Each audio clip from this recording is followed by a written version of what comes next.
Okay, so I'm here to share the pros and cons of rolling over your 401k to your new 401k. So the pro to rolling over your 401k to your new 401k would be that it would be less expensive than if you were to roll it over into an IRA, for example. Another pro would be that you do not have to take your required minimum distribution if you are still working with that same company. Also, creditors cannot access funds within your 401k, so it avoids bankruptcy. It also avoids the early withdrawal penalty if you wanted to take money out starting as early as 55.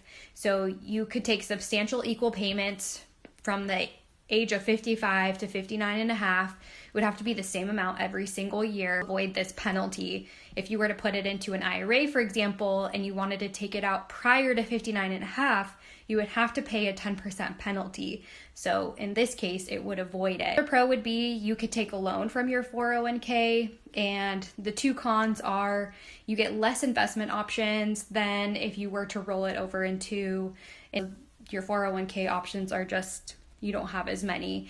And then the other con is you don't have access to a personal financial advisor in most cases.